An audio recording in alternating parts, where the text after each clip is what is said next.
आज से हम नहायत ही अहम मौजू के ऊपर गुफ्तगू करना शुरू कर रहे हैं। ये जो चीज़ें आज से हम शुरू कर रहे हैं इनको मुबादियात दीन कहते हैं, जिनका जानना हर बंदे के ऊपर फ़र्ज है। इतना इल्म हासिल करना हर बंदे के ऊपर फ़र्ज है तो उसको पता चल जाए कि मैंने क्या क्या करना है और क्या क्या नहीं करना है, मेरे लिए क्या क्या हलाल है, क्या क्या हराम है। अरकान इस्लाम को उसको पता हो। अरकान इस्लाम में तौहीद और रिसालत, उसके बाद फिर नमाज, रोज़ा, हज, ज़कात, ये इस्लाम के 5 अरकान। हर बंदे को पता हो इस्लाम के अरकान कितने हैं, 5। कलिमा, कलमे में अल्लाह ताला की तौहीद, ला इलाहा इल्लल्लाह, अल्लाह के सिवा कोई माबूद नहीं, मुहम्मद रसूलुल्लाह, मुहम्मद सल्लल्लाहु अलैहि वसल्लम अल्लाह के रसूल हैं। ये इस्लाम का पहला रुकन है। इस बात पर ईमान रखे कि अल्लाह के सिवा कोई और माबूद नहीं है और मोहम्मद सल्लल्लाहु अलैहि वसल्लम अल्लाह के रसूल हैं। फिर 5 वक्त नमाज पढ़ना, रमज़ान शरीफ में पूरा महीना रोज़े रखना, अगर तंदुरुस्त हो, मुकीम हो। फिर अगर साहिब निसाब है तो साल के बाद अपने माल की ज़कात देना। अगर साहिब इस्तिताअत है तो ज़िंदगी में एक बार हज करना। ये 5 इस्लाम के अरकान हैं। फिर आगे फिर उसकी तफसीलात आ जाती हैं।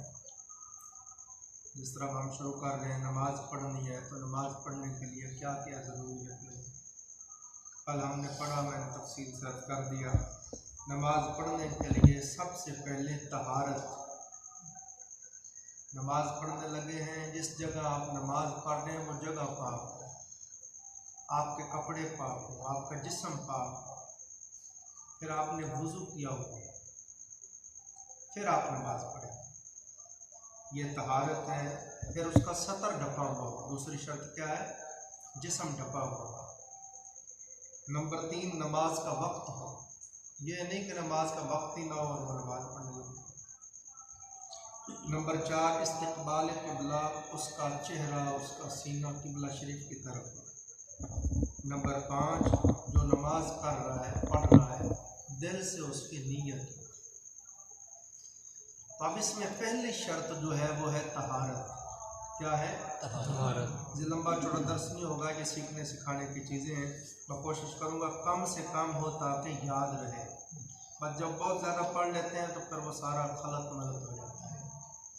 और उलमा फरमाते हैं, खाओ उतना जितना हज़म कर सको, पढ़ो उतना जितना जज़ब कर सको। खाओ उतना जितना हज़म कर सको और पढ़ो उतना जितना जज़ब कर सको। तो थोड़ा थोड़ा पढ़ेंगे ताकि सारे दोस्तों को याद रहे। और फिर इसमें उसूल के उलमा बयान करते हैं सबों को याद करने का। फरमाते हैं, मन तकर्ररल कलाम तकर्रर फिस्सम तकर्रर फिल क़ल्ब। जो बात बार बार कानों पे आती है वो याद हो जाती है।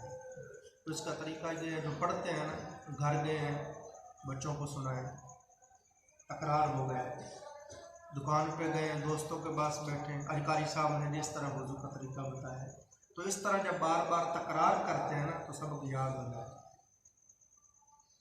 तकरार का मतलब होता है, मैं आपको सुनाऊं, फिर आप मुझे सुनाएं, फिर मैं आपको सुनाऊं, आप मुझे सुनाएं। तो इस तरह से सबक याद हो जाता है। तो सबसे पहली शर्त नमाज के लिए तहारत है। उलमा फरमाते हैं, तहारत 2 तरह की होती है, तहारत सुगरा और तहारत कुबरा। छोटी तहारत और बड़ी तहारत। अगर बंदे का वुज़ू टूट जाए, इसको हद से असगर कहते हैं, छोटी नपाकी। अगर बंदे का गुस्ल टूट जाए, उसके ऊपर गुस्ल फर्ज हो जाए, इसको हदस अकबर कहते हैं, बड़ी नापाकी। गुस्ल फर्ज नहीं है, जिस्म पाक है, नमाज का वक्त हो गया, वुज़ू नहीं है, हमने वुज़ू करना है, इस वुज़ू को तहारत सुगरा कहते हैं, छोटी तहारत। और अगर गुस्ल टूट गया, गुस्ल सारा जिस्म ही नापाक है, फिर उसके ऊपर लाजम है कि वो बड़ी तहारत हासिल करे, यानी गुस्ल करे। सिर्फ वुज़ू से काम नहीं चलेगा, गुस्ल करे।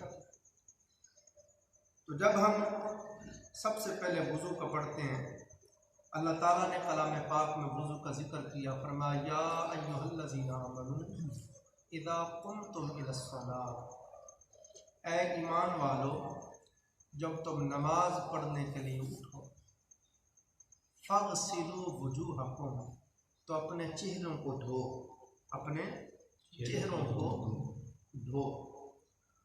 और फरमाया वअयदियकुम इलल मराफ़िक़, अपने बाजुओं को, अपने हाथों को कोहनियों तक, पहले दायां हाथ कोहनी तक, कोहनी सुमैर, फिर बायां हाथ कोहनी सुमैर।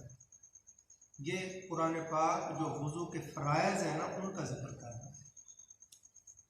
फ़र्ज़ का मतलब ये होता है कि अगर जो चीज़ फ़र्ज़ है आपने वो नहीं की तो नमाज होगी ही नहीं। वुज़ू में 4 फ़र्ज़ हैं, एक फ़र्ज़ छोड़ दे कोई, मिसाल के तौर पर मुंह भी धो ले, बाजू भी धो ले, पाँव भी धो ले, मसा न करे, नमाज नहीं होगी।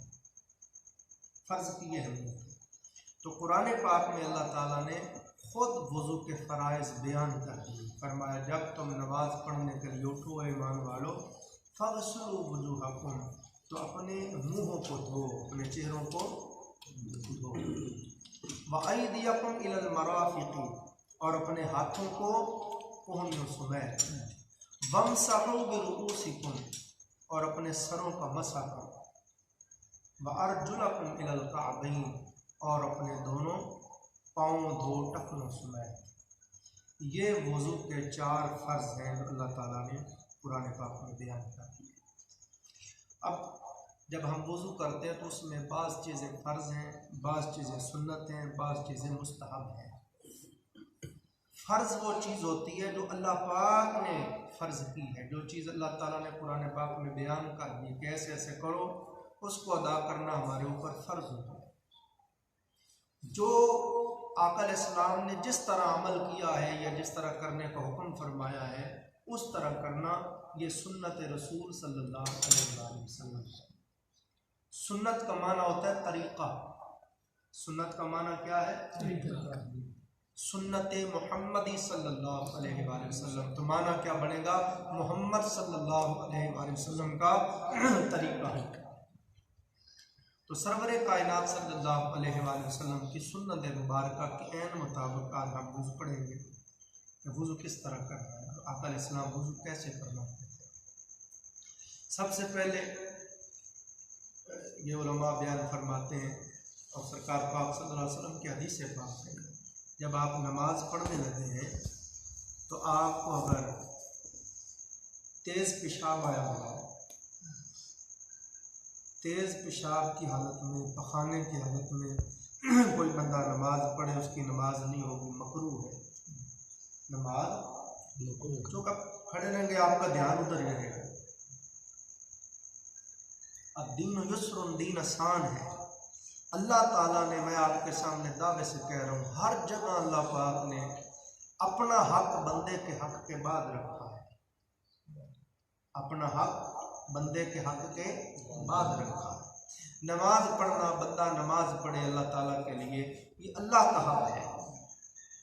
अब जो बंदा नमाज पढ़ने लगा है, भले जमात का वक्त हो गया है, तकबीर की आवाज़ आ रही है, उसको पेशाब तेज़ आया हुआ है, अल्लाह ताला फरमाता है मेरे बंदे तुझे तकलीफ़ है, कोई बात नहीं, जमात खड़ी हो गई, कोई बात नहीं, तो पहले पेशाब कर, अपनी हाजत पूरी कर, फिर वुज़ू करके फिर आ, और एक रकत भी नहीं मिलेगी, कोई बात नहीं, तो मोहब्बत से आया, मैं पूरी जमात का सवाब दूँगा। तेज़ हाजत आई हुई है तो आप उसी तरह नमाज पढ़ेंगे, नमाज नहीं होगी। किसी के पेट के अंदर तेज़ हवा फिर रही है, अरे बस बात होता है। तो ऐसी हालत में भी खड़े रहना, इससे नमाज मकरूह हो जाती है। आप नमाज पढ़ रहे हैं, आपके पेट में शदीद तकलीफ होने लगी, पेशाब की शदीद, कई मरतबा शुगर के लोगों को होती है, साफ बहुत कमजोर, बड़ा तेज पेशाब, बड़ी तकलीफ होने लग जाती है। हाँ जी, या हवा बहुत फिर नहीं लगता भी हवा खारिज हो जाएगी, तो उसके लिए इजाज़त है, वो नमाज पढ़ते हुए दुराने नमाज छोड़ के जा सकता है। सलाम ना फेरे, तवज्जो करें, सलाम ना फेरे, उसी तरह चुप करके पीछे चल गए। अब इसमें फिर तरीका सारा बताया है कि आप पीछे जाना चाहते हैं, आपका वुज़ू टूट गया है या वुज़ू टूटने लगा है, आप पीछे जाना चाहते हैं तो अपने नाक के ऊपर हाथ रखें कि साथ वालों के सामने आपको शर्मिंदगी भी ना हो। अल्लाह वसत्तार मौजूद है, वो पर्दे रखता है और उसको अपने बंदे की इज्जत नफ्स का भी ख्याल है। भले थोड़ी आई हवा हुई तेज, तू नाक पे हाथ रख के पीछे जा, ताकि साथियों को पता लगे इसको नक्सीर आने लगा, इसको नक्सीर आने लगा। और पीछे अब जाते हैं तो अब पीछे बहुत ज़्यादा सफ़ें खड़ी हैं, इतने लोगों के अंदर से गुजर के जाएंगे, जमात हो रही है, पीछे अगर ना बंदे हो या एक साफ हो तो फिर तो पीछे चले जाए, और बहुत ज़्यादा पीछे सफ़े हैं तो फिर उस सूरत में उलमा फरमाते हैं कि आप मिसाल के तौर पर इस तरफ खड़े हैं और इधर कम बंदे हैं, आप इमाम किस तरफ खड़े हैं, इधर कम बंदे हैं, 2 4 10 बंदे हैं, और इस तरफ 20 30 ज़्यादा बंदे हैं। तो ऐसी सूरत में जिधर कम बंदे हों ना, मसला आप इधर खड़े हैं और इधर कम बंदे हैं, तो पीछे न जाएं, नाक के ऊपर हाथ रख के इनके आगे से गुजर से चले जाएं, आपके लिए कोई गुनाह नहीं, इनके आगे से भी गुजर के आप जा सकते। अब पीछे कितनी सफ़े हैं जिनसे आप गुजर के जाएंगे, रास्ता बना के जाएंगे, सारों को तकलीफ होगी। इधर से गुजरेंगे तो किसी को तकलीफ नहीं होगी, आपको भी गुजरने में तकलीफ नहीं होगी, तंगी नहीं होगी, पर नाक के ऊपर हाथ रख लें और पीछे आराम से निकल। अच्छा, मैंने बताया सलाम नहीं फेरना, अगर आपने अस्सलाम वालेकुम कह दिया और फिर गए तो फिर तो नमाज आपने खुद ही ख़त्म कर दी। सलाम नहीं फेरना, नाक पे हाथ रख के आप चले गए और आपको हवा आई हुई थी, हवा निकाल के तो उसके बाद आप वुज़ू करें और वुज़ू करके पीछे जहाँ भी आपको जगह मिले आप खड़े हो। अगर आपके पीछे से रकत हो गई है तो जब इमाम सलाम फेरेगा वो रकत खड़े होकर आप पूरी कर लें। अगर आप क़याम में गए थे और क़याम में ही वापस आ गए तो आप नमाज नहीं है, दोबारा आकर नियत नहीं करनी, अल्लाह अकबर भी नहीं करना, वुज़ू करके आए उसी तरह के हाथ पे खड़े हो। समझे बात? देखो दीन कितना आसान है। आपको शदीद भूख लगी हुई है, खाना आपके सामने आ गया है, भले जमात का वक्त हो गया है, आपके कान में आवाज़ आ रही है तकबीर, आपकी घड़ी बता रही है जमात में 2 मिनट 1 मिनट लगे, आपको शदीद भूख लगी हुई है, खाना सामने आ गया है, उलमा फरमाते हैं पहले खाना खाए फिर जाके नमाज पढ़े। क्यों? शदीद भूख लगी हुई है, खाना पक चुका है, आप नमाज के लिए चले जाएंगे तो आपका ध्यान सारा खाने की तरफ रहेगा। हुक्म है इधर से ज़हन बिल्कुल खाली कर ले ताकि इबादत में तुझे यकसुई नसीब बात समझ। हाँ, अगर आप ऐसी सूरत है भूख भले लगी हुई है, खाना भी सामने आ गया है और आप उधर देखते हैं नमाज का बिल्कुल वक्त ख़त्म हो रहा है, 4 मिनट है, 5 मिनट है, 10 मिनट है, नमाज का वक्त ही जा रहा है, नमाज फौत हो जाएगी, तो ऐसी सूरत में फिर हुक्म है पहले नमाज जल्दी से पढ़ लें और फिर खाना। अगर वक्त ज़्यादा मौजूद है तो भले जमात का भी वक्त हो गया है, अल्लाह ताला फरमाता है मेरे बंदे तेरी जान को तकलीफ़ है, तुझे शदीद भूख लगी हुई, पहले तू अपना खाना खा ले फिर आके नमाज पढ़। अद्दीन युस्रुन, दीन आसान है, दीन आसान है। अल्लाह ताला खुद अपने बंदों के लिए आसानियाँ फरमाता है और आका अलैहिस्सलातु वस्सलाम खुद आसानियाँ फरमाता है। तो सबसे पहले हम वुज़ू करते हैं, तो वुज़ू करने से पहले सबसे पहले जो चीज़ है आप ये दिल के अंदर नियत करेंगे कि या अल्लाह मैंने नमाज फजर पढ़नी है, उसके लिए मैं वुज़ू कर रहा, अरे या तिलावत कलाम पाक करने लगा हूँ, या नमाज तस्बीह पढ़ने लगा हूँ, या तवाफ़ काबा करने लगा हूँ, जो भी आप नेकी का अमल करना चाहते हैं जिसके लिए पहले वुज़ू कर रहे हैं, तो उसका आप दिल से इरादा करें। या अल्लाह मैं नमाज पढ़ने के लिए वुज़ू कर रहा हूँ, पहले नीयत करें। उसके बाद बिस्मिल्लाहिर्रहमानिर्रहीम पढ़ें। बग़ैर बिस्मिल्लाहिर्रहमानिर्रहीम पढ़े कोई बंदा वुज़ू करे तो वुज़ू उसका भी है, हो जाएगा, मगर आका इस्लाम ने फरमाया जिसने बिस्मिल्लाहिर्रहमानिर्रहीम पढ़े बगैर वुज़ू किया उसको सिर्फ आज़ाए वुज़ू धोने का ही सवाब मिलेगा।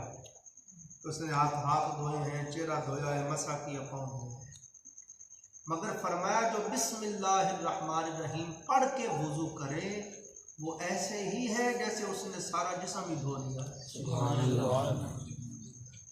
और जब बंदा बिस्मिल्लाहिर्रहमानिर्रहीम पढ़ के वुज़ू करता है, तवज्जो करना, दिल के निहा खाने में इसको लिख लेना, हमेशा इसको याद रखना, क़ल्ब व बातन में जागुज़ी कर लेना। सरकार ने फरमाया जब बंदा बिस्मिल्लाहिर्रहमानिर्रहीम पढ़ के वुज़ू करता है, जब तक बंदा बावुज़ू रहता है, दाएं कंधे वाले फरिश्ते का काम है बंदे की नेकियां लिखना, बाएं कंधे वाले फरिश्ते का काम है बंदे के गुनाह लिखना। मगर जब बंदा बिस्मिल्लाहिर्रहमानिर्रहीम पढ़ के वुज़ू कर लेता है, आका इस्लाम ने फरमाया जब तक बंदा बावुज़ू रहता है, इन दोनों फरिश्तों को अल्लाह हुक्म देता है तुम दोनों मेरे बंदे की नेकियां ही लिखते रहो। क्यों? कि ये वुज़ू की हालत, सिर्फ बावुज़ू रहने का इतना सवाब है, इतना अजर है। और एक शख्स ने आका अलैहिस्सलाम की बारगाह में अर्ज़ किया, या रसूलल्लाह सल्लल्लाहु अलैहि वसल्लम, लजपाल आका मैं अपने रिज़्क़ में कुशादगी चाहता हूँ, वुसअते रिज़्क़, मैं चाहता हूँ मेरा रिज़्क़ कुशादा हो जाए, मेरे रिज़्क़ के अंदर फरावानी हो जाए, कुशादगी हो जाए, मैं क्या करूँ, मुझे आका कोई अमल बताएं। आका इस्लाम ने फरमाया तू बावुज़ू रहा कर, अल्लाह तेरे रिज़्क़ को कुशादा कर दे। तू बावुज़ू रहा, अल्लाह तेरे रिज़्क़ को कुशादा कर दे। देखिए सिर्फ बावुज़ू रहने का इतना अजर है। जितनी देर आप बावुज़ू हैं, फरिश्ते आपके लिए नेकी लिखते ही जा रहे हैं, लिखते ही जा रहे हैं। और विलायत में, तसव्वुफ़ में, सुलूक में, औलिया सालिहीन सबसे पहला जो सबक मुरीदीन को पढ़ाते हैं और तालिबीन साबिकीन को पढ़ाते हैं, पहला सबक ही ये है कि तूने हर वक्त बावुज़ू रहना है, हर वक्त बावुज़ू रहना। देखो कितनी अहम चीज़ है। तो नियत भी कर ली, फिर बिस्मिल्लाहिर्रहमानिर्रहीम भी पढ़ लिया, उसके बाद आप ये अपने कफ़े पीछे हटा लें, टोपी वगैरह तो उतार लें। तो बिस्मिल्लाहिर्रहमानिर्रहीम पढ़ के 3 बार अपने हाथों को अच्छी तरह धोएं। सारे दोस्तों को नज़र आ रहा है जी? जी। अच्छी तरह इस तरह अपने उंगलियों के अंदर खलाल करें, अंगूठी वगैरह है तो उसको भी हटा के हिला दें ताकि अंदर से जगह अच्छी तरह तर हो जाए। तो 3 मरतबा अपने हाथों को धोएं। ये आका अलैहिस्सलाम की सुन्नत मुबारका के ऐन मुताबिक वुज़ू करने का तरीका बता है। नियत करें, उसके बाद बिस्मिल्लाहिर्रहमानिर्रहीम पढ़ें, फिर उसके बाद आप दोनों हाथों को, ये घुटनों, इनको घुटने बोलते हैं, यहाँ तक अपने हाथों को धोएं और फिर दाएं चुल्लू में पानी लेके अपने मुंह में डालें, कुली करें। बेहतर है मिसवाक करें। मिसवाक करने की आका अलैहिस्सलाम ने बहुत ही फजीलत बयान की। मिसवाक करने की आका अलैहिस्सलाम ने बहुत ज़्यादा फजीलत बयान की। फरमाया बग़ैर मिसवाक के वुज़ू करके कोई बंदा नमाज पढ़े तो उसको एक नमाज का ही सवाब है, मगर अगर वुज़ू करने से पहले मिसवाक भी कर ले, फिर मिसवाक करके वुज़ू करे, फिर नमाज पढ़े, नमाज एक पढ़ेगा अल्लाह सवाब 70 नमाजों का सवाब। और मिसवाक करने का बहुत हुजूर ने फ़ज़ाइल बयान किए हैं। उसका मैदा सही रहेगा, उसके मुंह से खुशबू आएगी, फरिश्ते उससे मोहब्बत करेंगे, बड़े फ़ज़ाइल सरकार ने बयान किए हैं। ये बस कमाल की बात है। सारी फजीलतों में सबसे आला फजीलत मिसवाक करने की ये जनाब पाक सल्लल्लाहु अलैहि वसल्लम ने बयान की कि फरमाया जो बंदा अपनी आदत बना ले मिसवाक करने की, जब भी वज़ू करे मिसवाक करके वज़ू करे, फरमाया इसका सबसे बड़ा फ़ायदा ये होता है कि उस बंदे का खात्मा ईमान पे होता है। सुभान अल्लाह। मौत के वक्त अल्लाह ताला उसकी ज़ुबान पे कलमा जारी फरमाए। कलमा पढ़ते हुए अल्लाह की तौहीद और रिसालत का इकरार करते हुए उसकी रूह उसके जिस्म से जुदा है। तो बंदे में हज़ार कमियाँ खात्मा ईमान पे हो जाए, इंशाअल्लाह वो बख्शा ही जाएगा। बिलाखिर अल्लाह ने उसको छोड़ ही दिया। और बड़ा नेक, बड़ा साले, बड़ा सखी, बड़ा आबिद हो और खात्मा ईमान पे ना हो, अल्लाह ताला माफ़ करे, नकल कुफर ना। तो हर नमाज में आप देखते दुआ में कहता हूँ, या अल्लाह ज़िंदगी इस्लाम की अता फरमा, मौत ईमान की अता फरमा। अगर खात्मा ईमान पे ना हुआ तो सब कुछ ही मट्टी हो गया।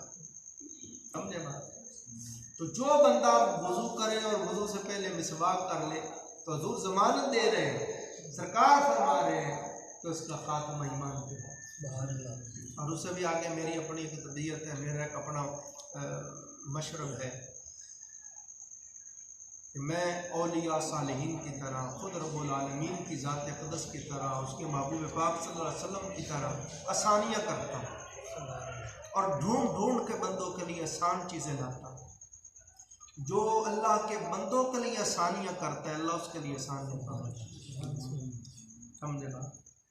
इस दौर के अजीम मुफस्सिर, अजीम मुहद्दिस, अजीम फ़क़ीह, अजीम मुज्तहिद हमारे उस्ताद अल्लामा ग़ुलाम रसूल सईदी साहब रहमतुल्लाह ताला अलैह, उन्होंने अपनी किताब शरह सही मुस्लिम में वज़ू का बयान करते हुए उसमें आपने मिसवाक का, जिस तरह मैं जिक्र कर रहा हूँ ना, करते हुए फरमाया है अगर किसी बंदे के पास मिसवाक नहीं है, बंदे के पास मिसवाक नहीं है, ब्रश है, वो ब्रश कर ले, उसको फिर भी मिसवाक के बराबर इस्तेमाल है।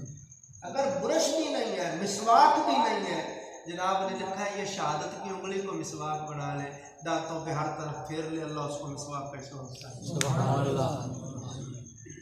मैं हैदराबाद एम्स पे गया, मैंने वहाँ खिताब किया तो इस तरह मैंने बयान किया तो डॉक्टर साहब गुलाम मोहिउद्दीन साहब आप जानते हैं, उन्होंने मुझे फ़ोन किया, उन्होंने कहा हुज़ूर ना आप मुझे भूलते ही नहीं है। मैंने क्यों?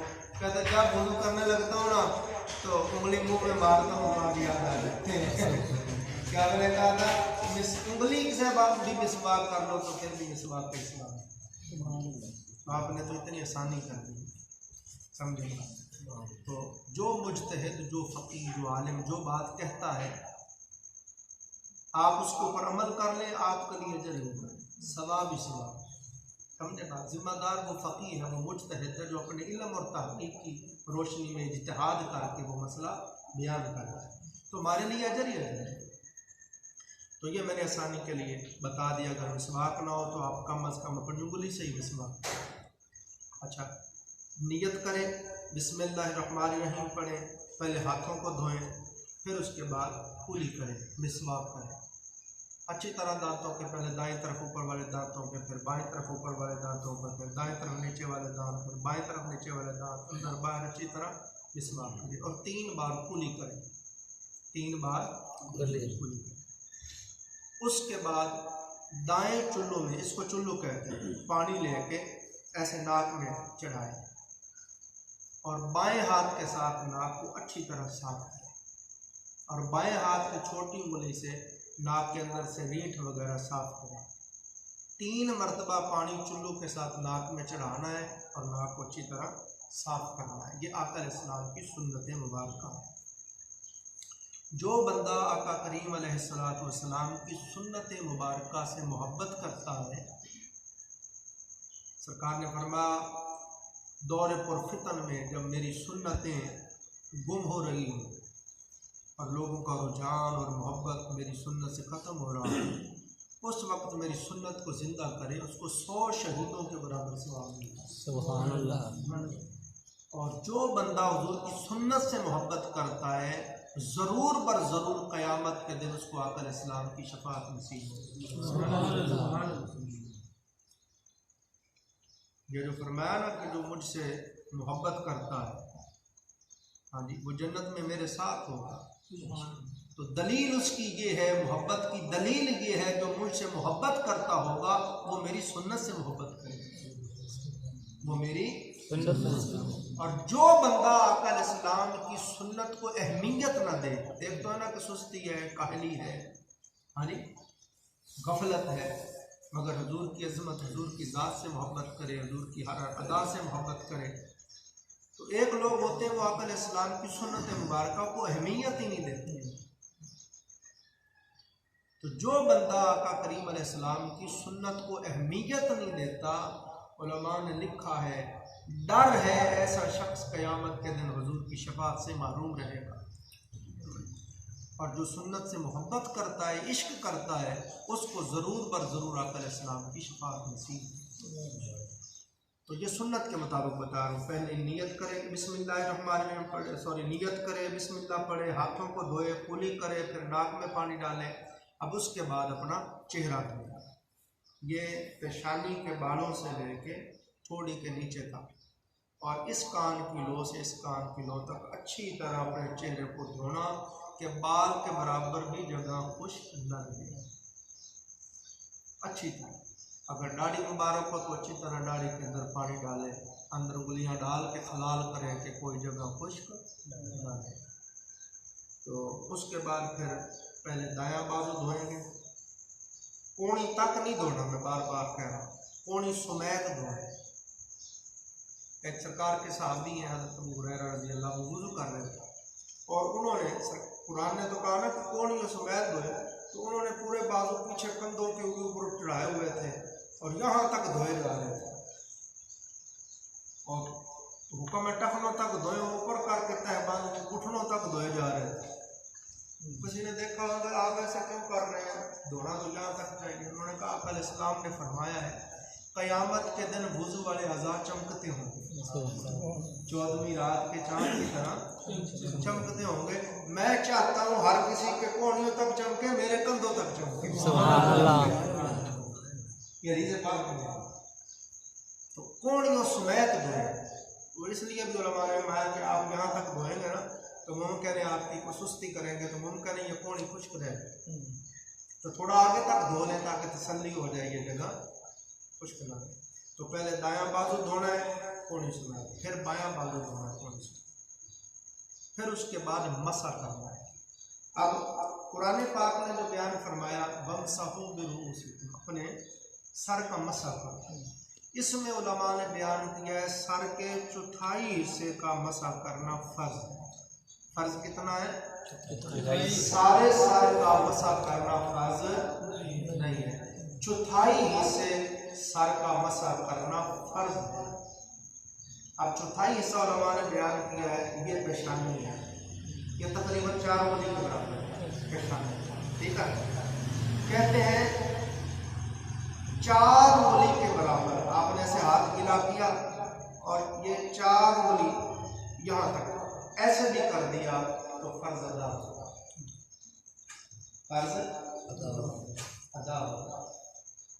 कोई ये न समझे कि वुज़ू नहीं हुआ, वुज़ू हो गया, मगर उसने सारे सर का सब नहीं किया, हुजूर की सुन्नत के मुताबिक नहीं किया, उसको सवाब कम मिला। तो फर्ज जो है ये सारी जिंदगी याद रखना, सर के चौथाई हिस्से का मसा करना फर्ज, और चौथाई हिस्सा कितना है? 4 उंगलियों का बराबर। पेशानी के ऊपर, पेशानी तो चेहरा धोते हुए धोगे, तो पेशानी के ऊपर ये 4 उंगलियों बराबर ऐसे आपने हाथ करके ऐसे भी कर लिया ना, कि देखिए मिसाल के तौर पर मेरी मामा है, मैं ऐसे करूँ फिर भी मसा हो जाए। दीन युस्रुन, दीन आसान है, बार बार कहता हूँ। तो सुन्नत के मुताबिक मसा करना यह है कि आप अपने हाथों को पानी में तर कर लें। के लोग पहले हाथ तर कर लेते हैं, ये मामा सर पे ना, पहले हाथ तर कर लेते हैं तो फिर उसको तार कैसे रखते हैं और फिर मसा करने लग जाते हैं।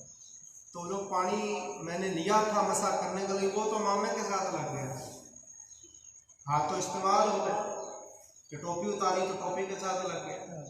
तो पहले टोपी अमामा शरीफ हटा लें, अपने हाथों को पानी से तर करें और तर करके 3 उंगलियां इस हाथ की और 3 उंगलियां इस हाथ की, ये शहादत की उंगलियां दोनों हाथों की और अंगूठे ये अलग कर लेंगे। 3 उंगलियां ये देखें, ये पेशानी के बालन यहाँ से रखते हुए ये कुर्दी तक ले जाए। ये सिर्फ उंगलियां इस्तेमाल कर रहा हूँ, गौर से देखें। 3 उंगलियां इस हाथ की और 3 उंगलियां सिर्फ ये इस्तेमाल कर रहा हूँ, ना ये हथेलियां लगा रहा हूँ, ना ये उंगलियां लगा रहा हूँ, ना ये अंगूठे लगा रहा हूँ, सिर्फ 3 उंगलियां इस्तेमाल कर रहा हूँ।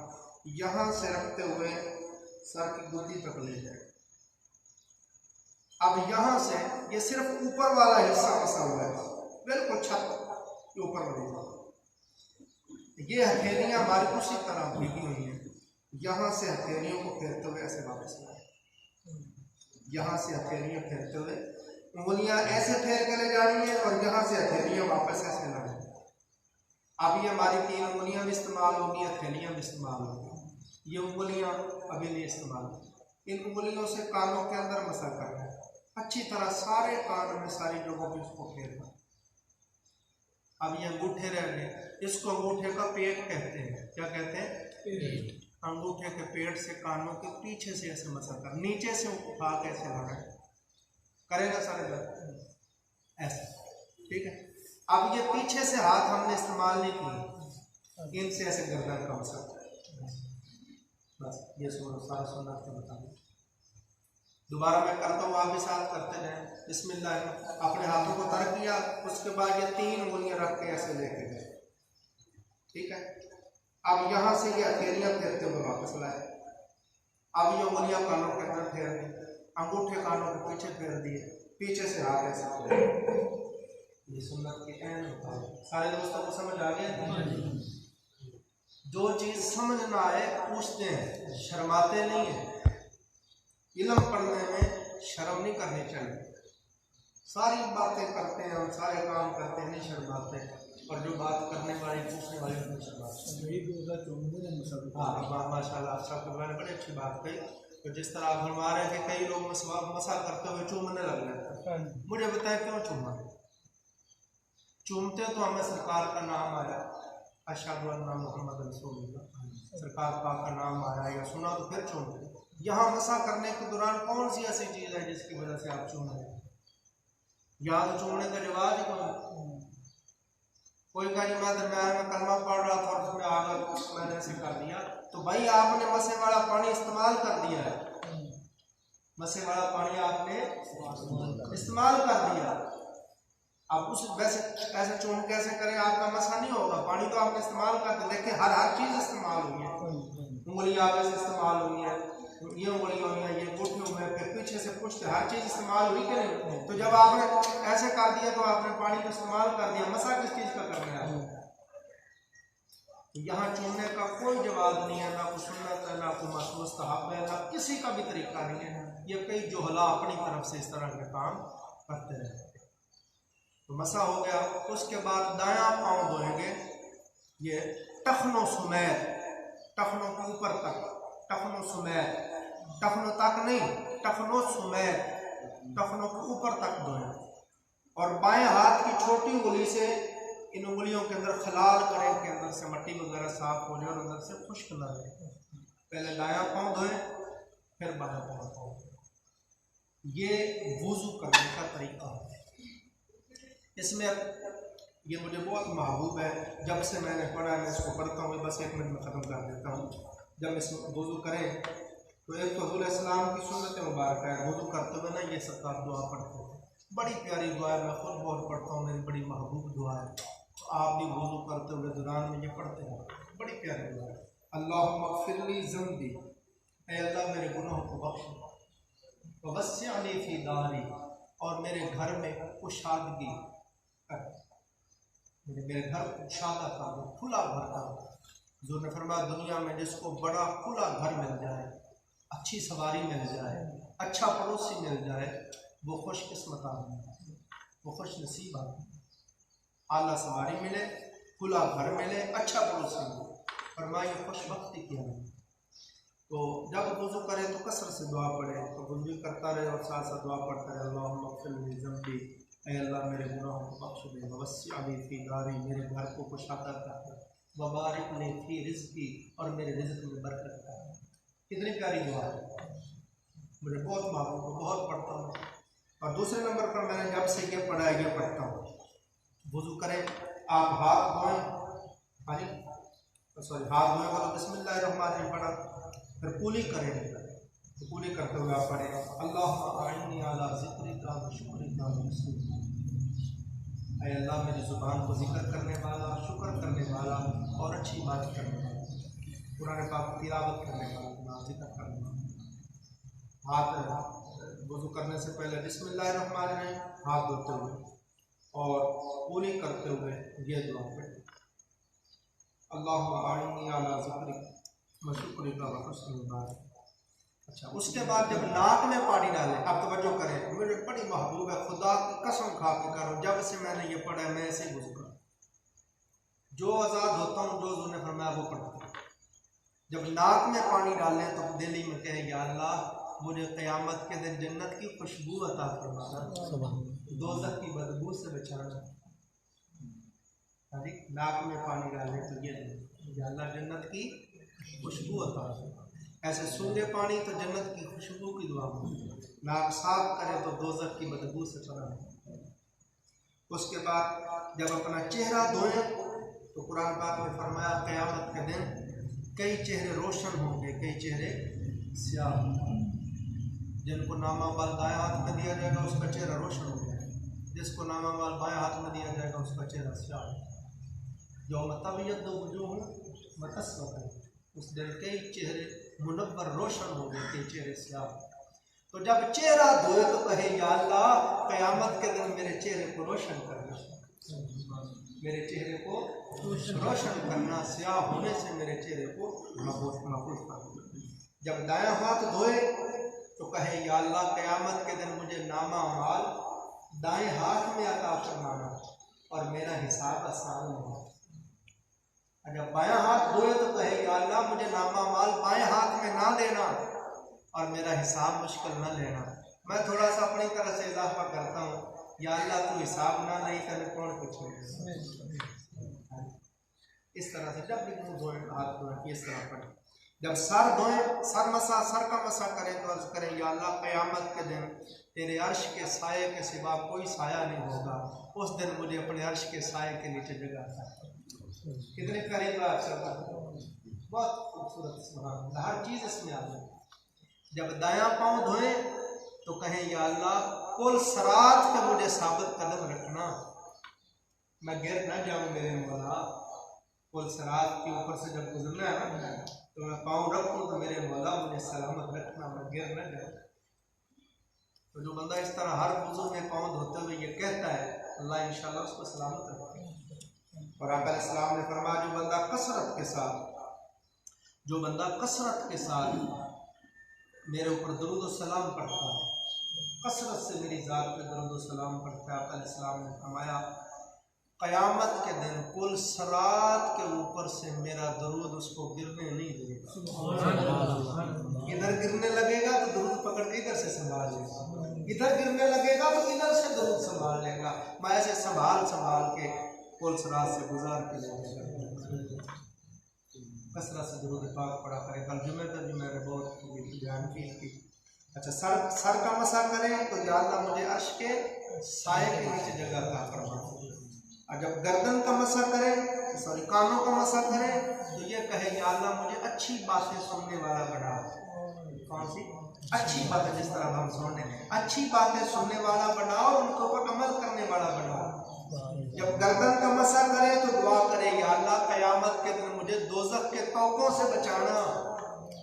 दोज़ख के जहन्नमियों के गलों में दोज़ख के तौक डाले जाएंगे ना, या अल्लाह उनसे मुझे महफूज करना। अपने अर्श के साये के नीचे जगह देना। कानों को अच्छी बातें सुनने वाला, अमल करने वाला बना। गर्दन को दोज़ख के तौकों से बचा। दायां पाँव धोए तो या अल्लाह मुझे कुल सरात के ऊपर साबित कदम रखना न गिर। जब बायां पाँव धोए तो कहे अल्लाह मेरे गुनाहों को बख्श दे, अल्लाह मेरे गुनाहों को बख्श दे, मेरी कोशिश को कबूल फरमा और मेरी तिजारत में नफ़ा कर। ये आका इस्लाम ने तरीका बताया है वुज़ू करने का। देखो कितना खूबसूरत। और उसके बाद फिर जब वुज़ू कर ले तो आसमान की तरफ चढ़ के कहते हैं उंगली का भी हदीस शरीफ में नहीं आया, मुस्लिम शरीफ की हदीस है। चेहरा आसमान की तरफ करके पढ़े अशहदु अल्ला इलाहा इल्लल्लाह व अशहदु अन्ना मुहम्मदन अब्दुहु व रसूलुहु। अल्लाह ताला ऐसे बंदे के लिए जन्नत के 8 दरवाजे खोले। सुभान अल्लाह। और ये दुआ भी आई है, वुज़ू करके ये दुआ पढ़े, अल्लाहुम्मा जअलनी मिनत तव्वाबीन, ऐ अल्लाह मुझे तौबा करने वालों में से बना, वजअलनी मिनल मुततहहिरीन, और अपने पाक बंदों से बना, वजअलनी मिन इबादिका सालिहीन, और अपने सालिहीन बंदों में से। ये आज मैंने वुज़ू का तरीका कोशिश की कि सारी चीज़ें इसमें आए। तो कल इंशाअल्लाह अज़ीज़ जो चीज़ें वुज़ू के बारे में रह गई उनको हम पढ़ लेंगे। फ़र्ज़ भी इसमें बयान हो गए और फ़र्ज़ों के अलावा बाकी जितनी चीज़ें बयान हुई हैं वो सुन्नत है। फ़र्ज़ आपने पढ़ लिया, मुँह धोना फ़र्ज़ है, दोनों बाजुओं को धोना फ़र्ज़ है, मसा करना सर का चौथा हिस्सा फ़र्ज़ है, दोनों पाँव धोना फ़र्ज़ है। इसके अलावा बाकी दो जितनी चीज़ें आई, नियत करना, बिस्मिल्लाह पढ़ना, यहाँ तक हाथ धोना, कुली करना, नाक में पानी डालना, सारे सर का मसा करना, बाकी जितनी चीज़ें आई वो आकर इस्लाम की सुन्नत है। तो फ़राइज़ भी आ गए, सुन्नत भी आ गई और वुज़ू करने का तरीका भी आ गया। अल्लाह ताला मुझे भी आपको भी अमल करने की तौफ़ीक़ अता फरमाए और क़यामत के दिन आका अलैहिस्सलाम के साथ हमारा शफ़क़त फरमाए।